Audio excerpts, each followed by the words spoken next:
Welcome to my power station. Today, class, we're going to look at a home solar power project from design to completion. We will look at individual components and their functions, and we will talk about the energy produced and how much the project costs. In this example, not only are we providing power to our house, but we are also sending unused power back to the utility company.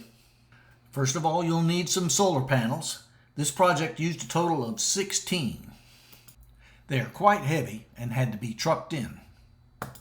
And these are the major components that make up our control panel. Top left, the combiner box takes the individual strings of solar panels and combines them into two 320 volt DC power inputs for the inverter. The inverter converts DC direct current power to AC alternating current, which is the power generated by your utility company.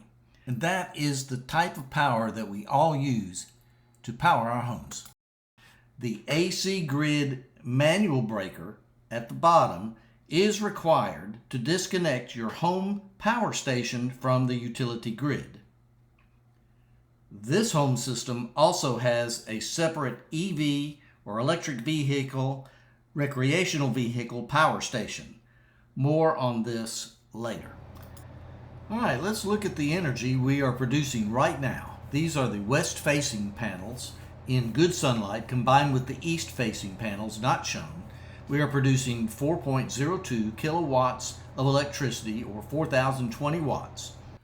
I can communicate with my power station using my iPad, and this gives me a wealth of information, plus it's used to set it up. In this case, I'm seeing my lifetime production total of 11.26 million watt hours produced.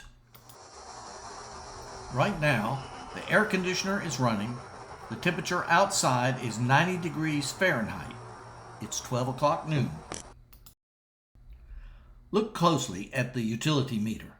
The arrow pointing to the left means we are powering everything in our house on solar power, and we are sending excess power back to the utility grid. But what happens under cloudy conditions? Well, the output is significantly reduced. Now, under partly cloudy skies, we are only producing about 1,500 watts of power. Okay, class, let's take a look now at design and how we put this all together. This is called a one-line diagram, and it is required to be submitted to your utility company, and it has to be approved. They want to see your entire project outlined in this way. This part of the diagram shows the east-facing and west-facing panels as they would appear on the roof, and shows how they are tied together. And after some conduit installation by a licensed electrical contractor, we now have over 5,700 watts of power available under ideal conditions. Okay, we need to go back to the one-line diagram to see how all this was put together. If you look to the right at the little T over there, that's the utility pole feeding the house meter. The house meter then feeds the 200 amp breaker for the house. But in this project, we already had a 50 amp 240 volt service that fed the RV shed. We're using that conduit to backfeed back into the panel so that we are combining both the power from the utility grid and the solar power that we are generating. This can be done in a grid-tied project, which is what this is. A project like this requires the use of skilled labor.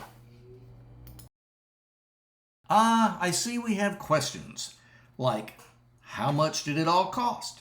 And I'm going to answer that right now. My power station has generated 11.26 million watts of power at 19 cents per kilowatt hour. That comes out to $2,139.40 saved over 26 months of operation. The cost of the project was $18,565 for all labor and materials. Remember, I did all the design and paperwork, so that's a big savings. Less 30% federal tax credit, which was available to me in 2024. So you adjust that to $12,995 total. And if you figure 10, 11, 12 years of savings, the system will have paid for itself by then. Okay, class, that's going to do it for today. I know you probably still have some questions, but we'll get to it next time. Thanks!